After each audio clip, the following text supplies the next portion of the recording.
if Karl Anthony Towns was at all tempted at halftime in Boston to find a private jet to get to L.A., and if he had, would he have gotten there in time for like the fourth quarter?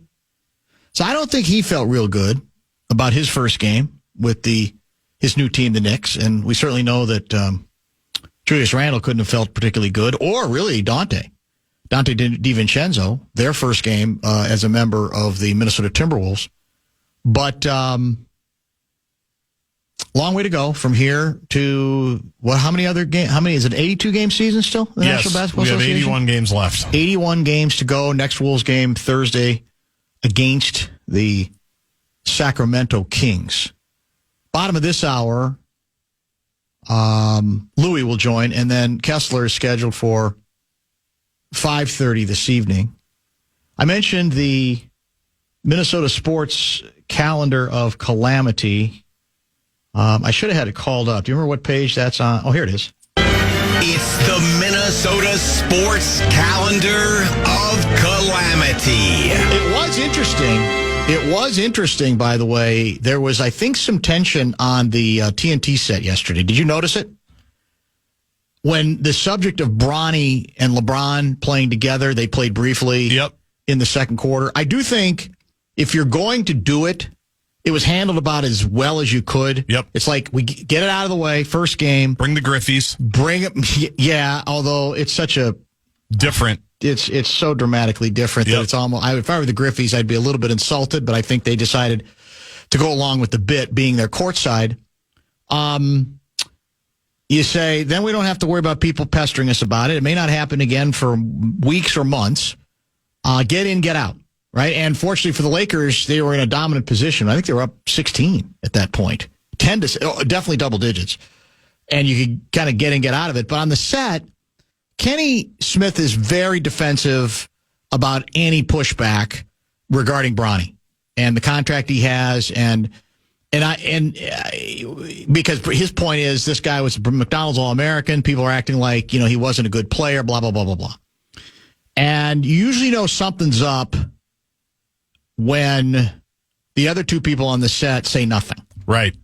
I think it's very clear that they may have felt differently, but they didn't feel it was worth that aggravation, even though the beauty of that show over the decades has been what? We love making each other uncomfortable. I sense there was a conscious decision on the part of Shaq and Charles to say, I'm not going to fight this, or I'm not going to go down that road because maybe it means too much to Kenny Smith. I don't know. Right. Well, and it might... because of their respect for LeBron, too. Yeah, right. I think that's why a lot of people are going along with it, right? Because of who it is. Because LeBron is LeBron. And I'm kind of in the middle on it. I don't know how you feel about it. I don't love it, but then I found myself last night. I'm not surprised by it, but I also think it doesn't mean you have to, pretend that he's better than he is, right? That's my issue. Right. Right. You can say, it's okay, it's an arrangement, and, we all know the reasons why. It was sort of like, you remember when people lost their minds that Michael Jordan was playing baseball, and he was depriving some minor league player of, yes. Well, yeah, we all get it. We all know. It's Reinsdorf. This is a guy. He made his fortune for him from a public celebrity standpoint, and even financially, as successful as the Bulls were. If his name wasn't Michael Jordan, he wouldn't be playing minor league baseball. He wouldn't have the opportunity. Correct. And if LeBron was any other regular NBA player, more specifically Bronny was anybody else, probably wouldn't have the opportunity either. But I'll say I loved the moment. I loved the bench talk. Yeah. I thought that was awesome. Like, on a human level, I thought that was really cool. Now, it isn't as cool as the Griffies, because Ken Griffey, I believe, Jr. was the number one overall pick. Yeah, not a unanimous Hall of Famer, though. No, that's true. He was not a unanimous Hall of Famer, unlike our guy Jeets, but... Yeah, his father wasn't as good as LeBron, but was a very good player. Yes. And his good son enough to still be around. Was a legend as a baseball player. Absolutely. Man, it's a big day. Minnesota Sports Calendar of Calamity. 1997. So 27 years ago today. Denny Green's book, No Room for Crybabies, was released in the Twin Cities. I might still have the book at my desk. I'm not sure. You brought it to training camp once. Not an autographed copy. I don't think Denny would have autographed it for me. And a lot of people have, and for those who aren't familiar, he released the book during that football season while he's still coaching the club. And there was an appendix in the book that laid out in detail a lawsuit, a potential lawsuit that Denny felt he had every right to file because of his belief that the Gang of 10 owners at that time were conspiring to go out and already send out feelers for other coaches, including Lou Holtz, to replace him in Minnesota. And unprecedented? Pretty close. I don't remember. We've certainly had battles between teams, coaches and owners and front office people before, but generally in book form, it comes after the fact, right? This is a book that was his autobiography, which is a hell of a story. The Denny story is compelling. But then you had this section about, Denny turned to victimhood a lot.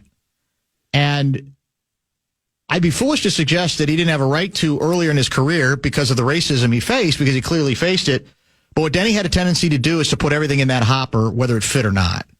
And so any criticism he got here, it had to have been race-related, even though he conveniently left out with the national media people that his first 3 years here, with the exception of Sid, everybody else celebrated the hire. Everybody.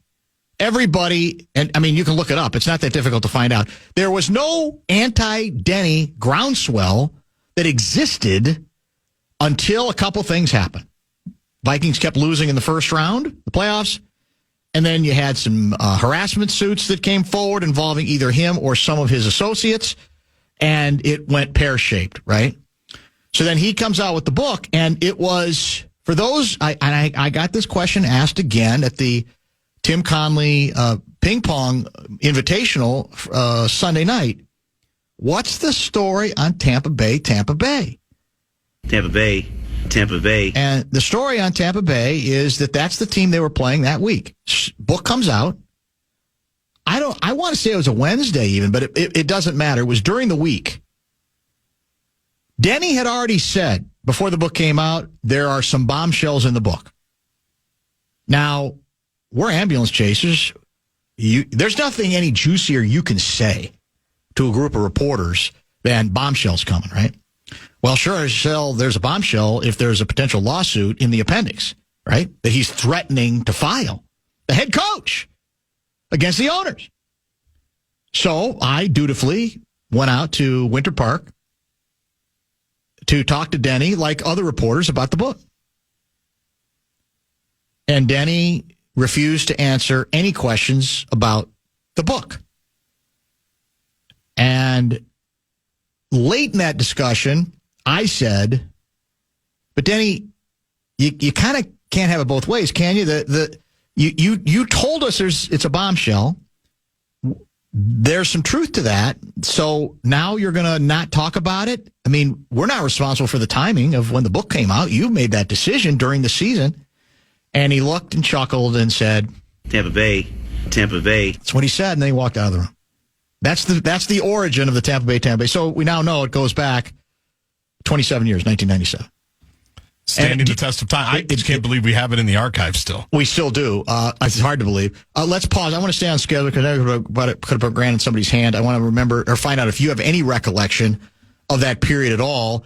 And then I called it a calendar calamity twofer because there's an older, more obscure one that in many ways I think is just as interesting. The Fan and Two Men and a Junk Truck want to give you a shot to put $1,000 in your hand with our National Cash Contest. And the keyword for the 4 o'clock hour is deposit. Go to KFAN.com and enter the keyword deposit. What did the Vikings do in 97? I don't even remember. It's been so long ago. Look, I feel like it was a playoff year. I feel like it might have been. Was that the year we broke through and won it? I feel like it is. The game that we had basically given up on against the Giants, and we got a couple lucky breaks, including an onside kick recovery? Was that the one? I think it might be. Let me look. 1997. Yes, they beat the Giants 23-22 and then lost to the Niners. That was their first playoff win under Denny. Yes. By all accounts, that was then, if you recall, that's when he threw out the Cabal conspiracy. Before that game, they go to a sideline report involving Leslie Visser. And Visser says Denny has alleged that 3 Twin Cities writers / columnists, whatever, basically conspired to find a way to run Denny Green out of town. He assumed that was going to be his last game. That's why he was going to go. He was going to go scorched earth as he loses another playoff game, knowing that he was going to be dismissed and knowing the owners probably weren't particularly pleased about this lawsuit at the back of a book, right? That threat. Because even before then, they were not very happy about it. Well, they blundered into winning that game before getting, as I recall, killed the next week. So that's sort of what kept him afloat. And one of the great ironies was the assumption was if there was a cabal, I was in it. But he never alleged that I was in the cabal. It was. I'm trying to remember. I think Sansevier, according to the allegations, was it Sansevier? You should explain to the kids. Charlie Walters. Who, Denny Green is, you mean? No, the writers you're talking about. Well, Bob Sansevier used to be a writer for the Star Tribune, covering the team. By then, what else was he doing? I can't remember. Charlie Walters is still writing for the Pioneer Press, right? So I'm just saying sports writers. I don't even know if it matters who they are. It's more, he alleged that 3 of them got together and chatted with, he was a marketing guy with the Vikings then. I can't remember his name. And that they basically vowed that they're going to do everything they can to throw him out of town or to run him out of town. And I think the backstory ended up being that this particular individual independently asked 3 different writers, I wasn't one of them, sort of how they would describe the relationship between Denny and media members. And he got honest answers, which is very different than everybody's trying to run him out of town. Right. I was assumed to be in the cabal, but I was not. You would have gone to the Embers, though, or the Panacucahoos. It was one of those two, yeah. There's no question about that. However, it's not. It's that's only one for the twofer. The other one from that the same day, and I think we've discussed this one before. This goes all the way back to 1921. That's a long way back. Yeah, 113. On this date, in 1921, the Minneapolis Marines lose 7-6 to the Green Bay Packers. Oh, yes. And the Packers were playing in their first game ever. And the difference was a missed extra point, obviously. And so a kicker named Eber Sampson may well have been the antecedent, the precursor. Did you see the game?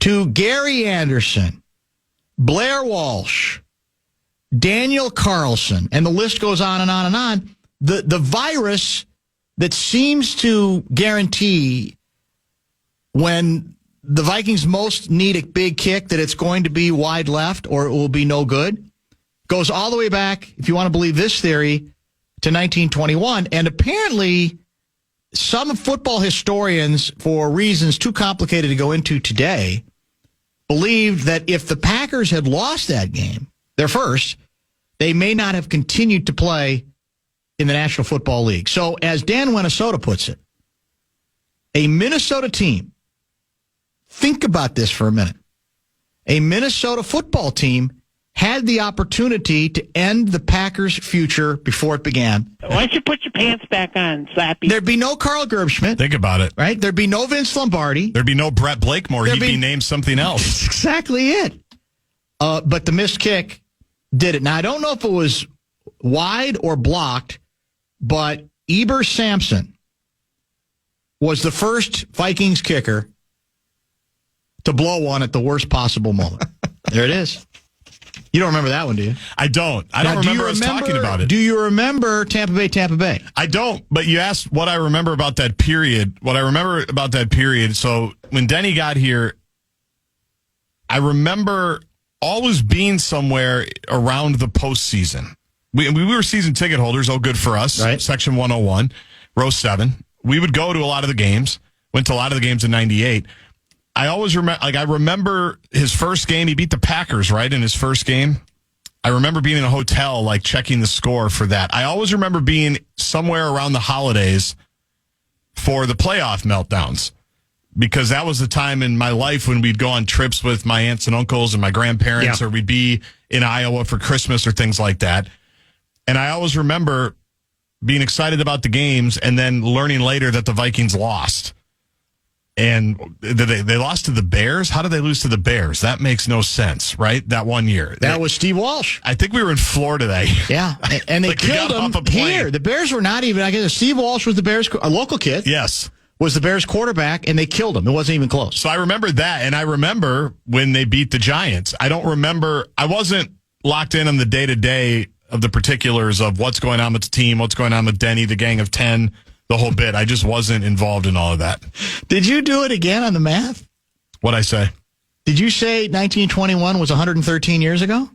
I might have. If I did, it was... It's 103, isn't it? Yeah, 24 minus 21 is 3. Or maybe I fast-forwarded a decade. Oh, okay. Well, it's just... It plays into the bit. It's par for the course. It plays into the bit very nicely. We've apologized to Mr. Mace, my math teacher. That's true. Yeah, that's a pretty good twofer. And I dare say most folks don't know this original kicking story. I think we've talked about this maybe even last year. I'm not 100% sure. I think it's definitely come up before, and we've talked about the Denny period. It was stormy, man. It got incredibly volatile after, like I said, a very positive start. Yeah. I mean, Denny won most of us over, most of the Media Jackals over, with the quote from his opening press conference. Do you remember it? Is that the new sheriff in town? New sheriff in town. And I was aroused because the rap, I think fairly on the Vikings, was extremely talented, but not all that convicted to go out and do what they're supposed to do. Not really a team, not interested in doing the dirty work necessary, being more interested in looking pretty and getting fancy statistics. And Denny's whole approach was new sheriff in town, man. Everybody's starting over. And there was a need for I think a little firmer hand than Bernsey, right? In fact, I remember suggesting a trade of coaches that Bernsey might make sense with, might have been the Bears that I used as a comparison point, that Ditka, it got a little bit too there was a little bit too much baggage there eventually, and Ditka was always yelling and screaming and controversy. And that Buddy Ryan, Ryan was coaching the Eagles then, so I don't remember the analogy I used, but I looked at Ryan as a guy who'd be perfect here because Ryan was also hands-on, disciplinarian, very tough, and a little bit more demanding than Bernsey. But Green represented that. I mean, the only guy who didn't want Green was Sid because he wanted Pete Carroll. Now, you could say might have been okay. Ultimately, Pete Carroll, after a disastrous first head coaching job, more than proved that he was up to being a head coach. Right? It's kind of hard to argue with his resume. Denny, how many years was he out before he went to Arizona as head coach? Was there a gap between here and Arizona that was long? I don't recall. And then, yeah, it might have been a couple of years. And Denny flamed out in Arizona that night of that prime time game where they're beating the Bears, the Super Bowl horseshoe Bears, 20-0 in Arizona, and they lost the game. Like 21-20 or 24-20. I don't remember the score. I remember watching it well. Tony Kornheiser then was the color analyst. That's right, on Monday Night Football. And Denny then had that other infamous meltdown. The Bears are who we thought they were. And we let him off the hook. We let him off the hook. Just lost his mind. There was a 2-year gap between that. Arizona, and I don't think Denny ever really recovered from that because I think it was pretty much all downhill from that point forward. We all had fun with the names, by the way, of who was in the cabal names, Barbara Flanagan, non-football people or even football writers that came up. There was a lot of back and forth on that back in the day. We'll talk Louie and talk Minnesota Wild, who did stay on task last night on the Fan, knocking off hockey royalty, the Panthers. We'll get Luigi's reaction to that and more. That's next. Time now for the Vikings Report on the Fan, presented by Miller Lite. Vikings safety Cam Bynum joins Barrero next after this from Miller Lite.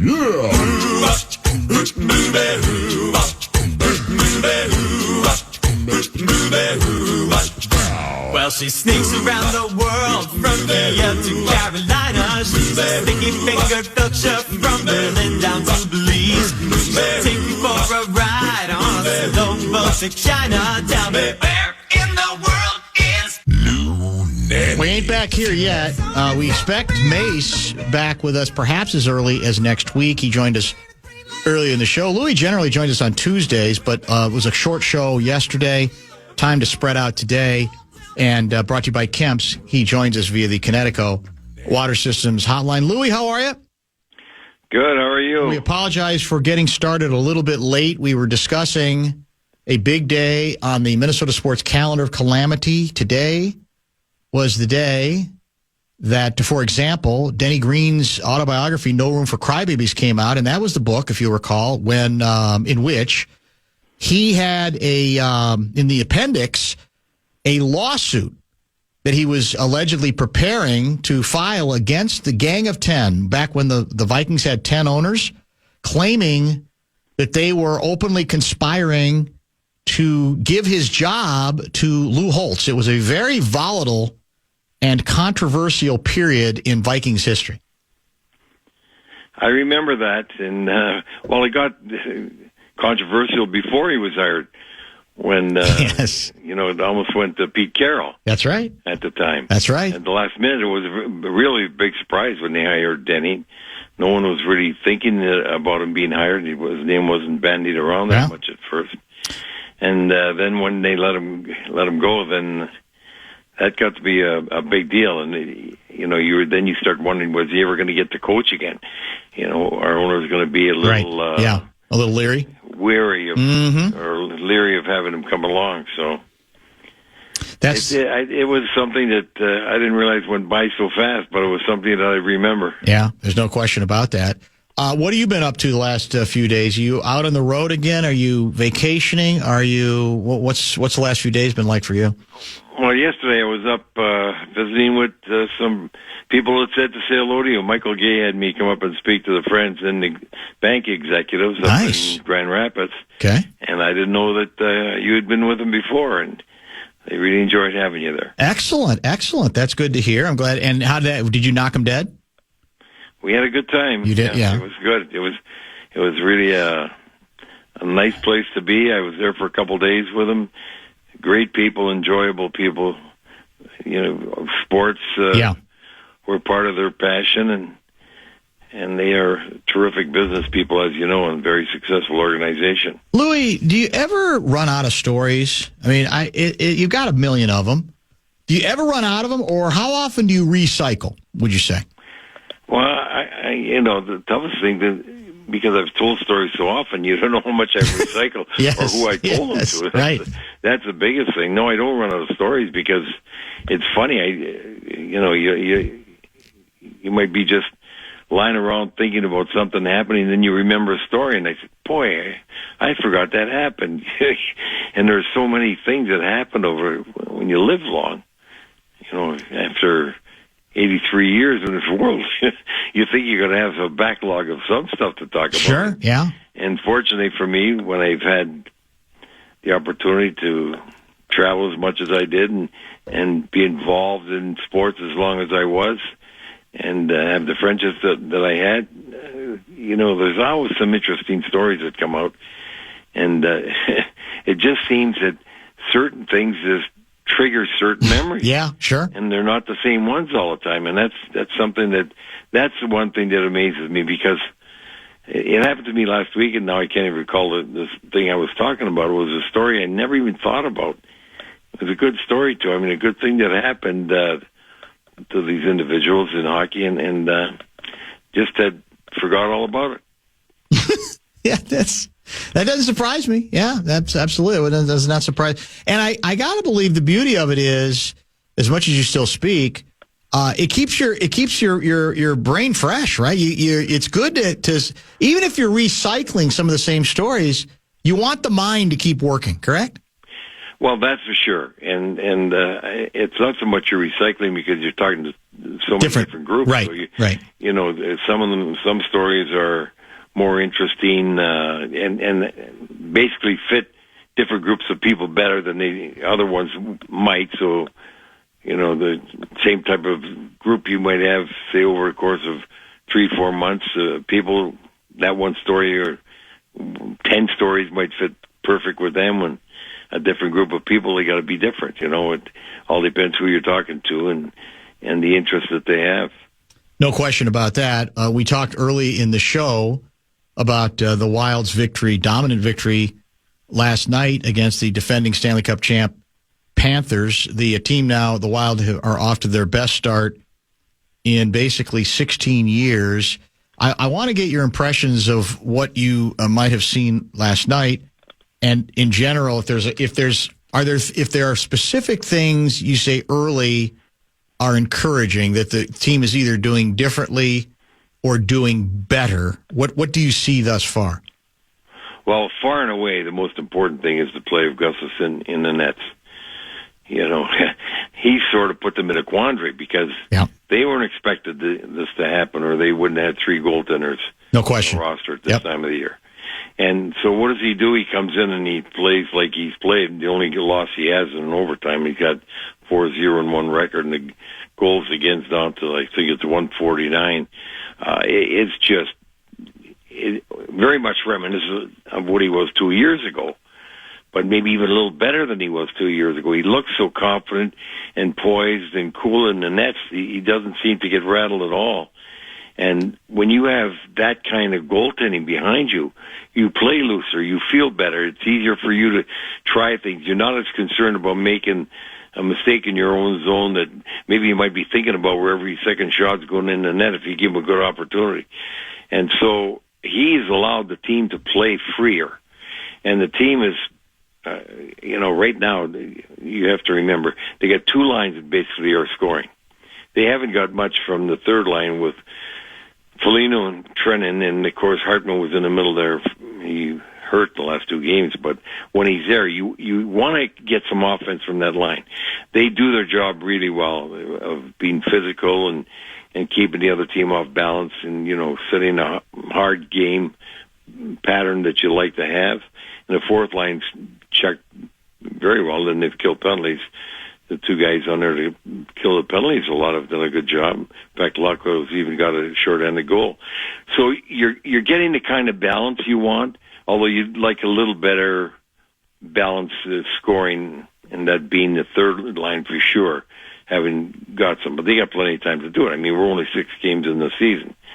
But the play of them and the play of the defense has continued to play really well in their own zone. They're not giving up great opportunities or second chance, third chance opportunities that they were doing last year. So they look very calm and collected right now.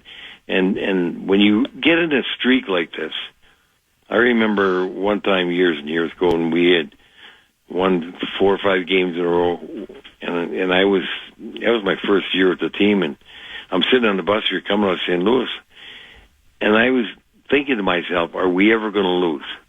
That's the kind of feeling you get, and I'm sure that's what they're feeling right now. When you got the streak like they've got, that's been the best outside of one team in the history of the league, it gives you a lot of confidence. No question about that. And I think, a couple thoughts that entered into my head. We saw it definitely big time in this game. There's a conscious effort, it appears, to cut down on penalties, their own penalties I'm talking about. And I always thought, I didn't say always, but, there were years where certainly last year, where I felt like, you don't have much margin for error, and you're taking away some of that margin because of the number of penalties you commit. And you've played the game. You know there is such a thing as a strategic penalty, and it's not like there's never a good time to take one, and sometimes it's just in the flow of action that it happens. But I do think it can be a crutch, and I do think it should be discouraged for all the obvious reasons, and it appears so far that message has stuck with this coach and with this team. It certainly has, and that is a really important thing because, as you remember, last year the penalty killing was really one of the main reasons why they were so bad. Yep. You know,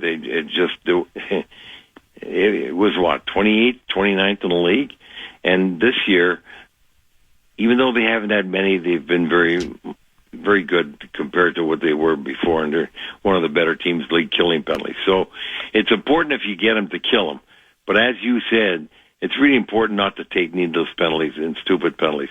Last year, they were taking the penalties that you dread, and those are penalties in the offensive zone, and when they're usually tripping or holding or interference, those are just no-nos. You just don't do that in the offensive zone. It's not good discipline. And they had way too many offensive zone penalties last year. But the part of the game I watched last night, you know, after we got through at dinner and got out there, and it was the second period. And before that, I had also looked at the goals that were scored and how they were scored. Kaprizov, I have to tell you right now, you're looking at a $14 million hockey player. That's his next contract. I guarantee you he gets $14 million.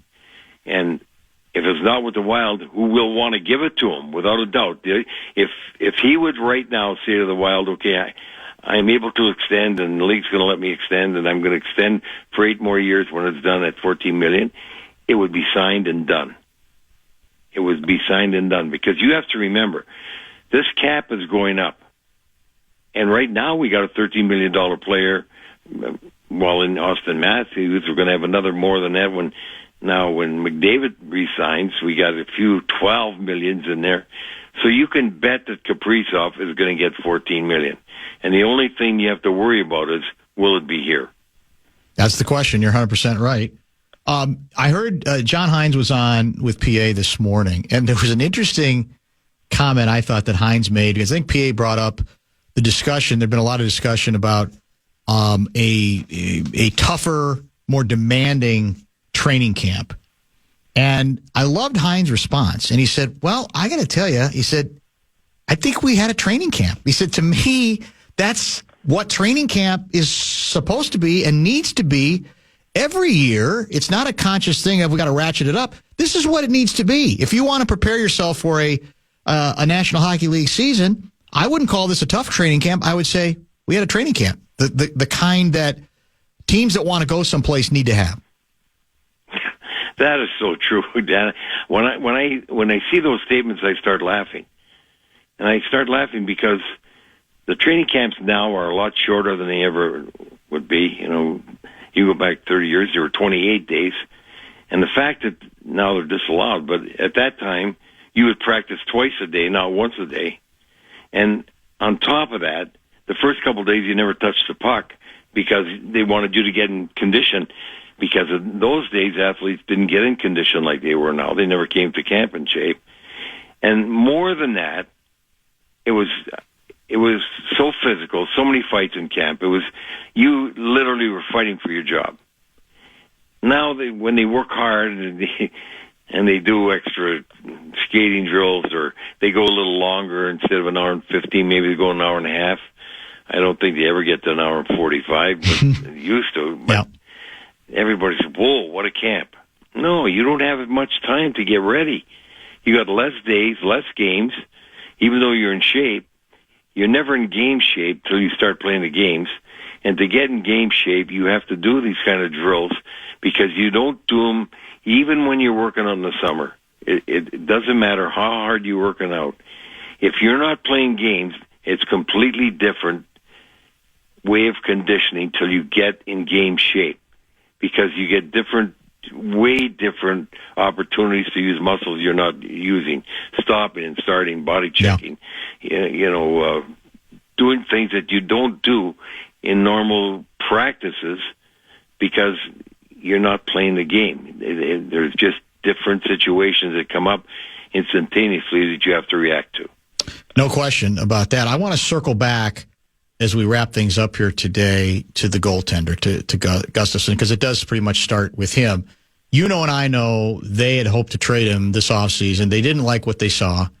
You and I talked about it late last season, too. I was of the opinion, be careful on the trade because I'm not convinced you know what you have at that position without him. And we've all seen goalies who've had a bad season and they find a way to come back from it. But now he starts the season. I would assume, I'm not sure Guerin would ever admit this, but that the hope was we plug him in because we couldn't trade him. We didn't like what we were going to get.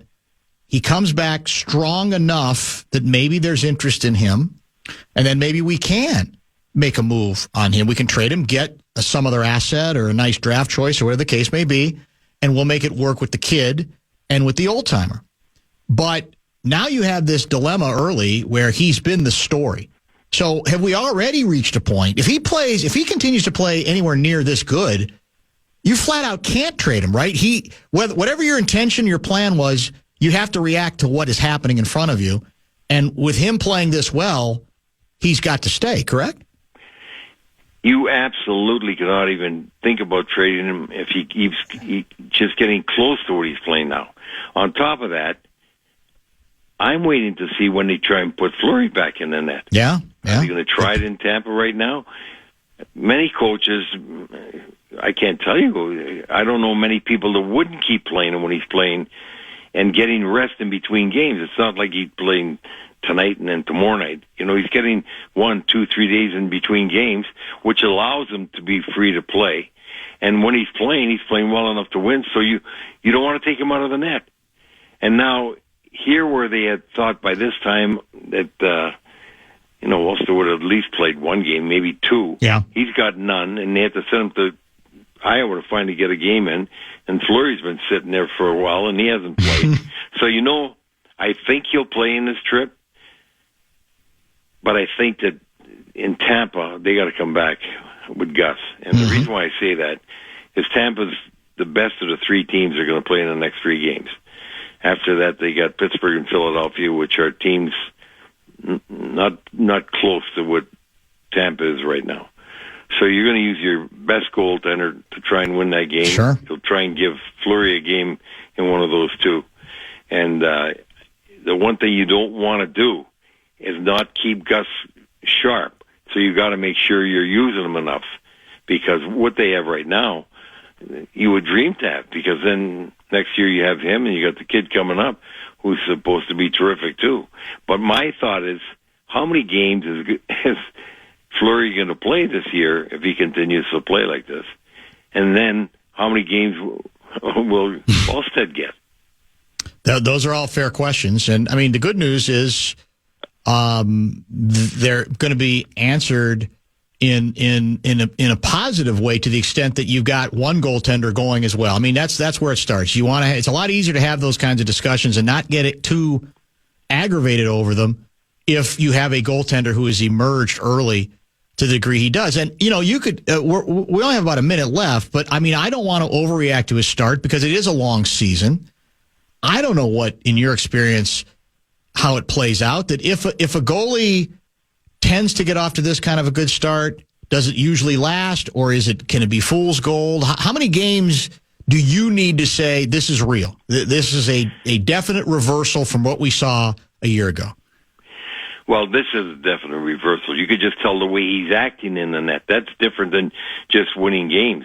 He's acting like he's in complete control and with tremendous confidence. So he might have a slip during the year somewhat, but when you're playing like this, he's going to get it back. I think he's going to give them good goaltending all year long. I can't see him reverting to what he was doing last year when he wasn't in control like he is right now. And so they're going to have a nice problem. And this is a problem you hope that you get and you dream about getting, because I think they're going to get good goaltending this year, and that's the key to making the playoffs. Because a team, if they stay healthy, as I said at the beginning, this is a playoff team if they stay healthy and they get the goaltending. So I think that's where we are now, and they might be higher up in the standings than we had anticipated before the season started. The Goaltending part is non-negotiable, right? I mean, you need other things to be successful as a team, but it's non-negotiable. That's the one you got to have. Excellent work as always, my friend. We will chat next week. Thanks, Luigi. Nice talking to you. Take Always care. A pleasure. That is Lou Nanne. Joins us each and every week, generally on Tuesdays, but we had a very short program yesterday because of Wild hockey. 5:30, the Wild took on the Panthers and the Fan, and then we had the second game of the doubleheader, an utter and complete dud by your Minnesota Timberwolves in Los Angeles, California. Kessler will join about 5:30 or so. What do we have for top five? Oh, I can't even see. He must be on the phone. He's still on the phone, is Guardsy. I'm assuming we'll get an injury update. I'm assuming we'll get a Timberwolves update. Interesting comment today, the day after, from Chris Finch out of practice. He's sounds like still mad as hell and doesn't think he's going to take it anymore. Anything else for top five? I think you covered it. I heard Wild, I heard Wolves, and I heard Vikings. Let's do it.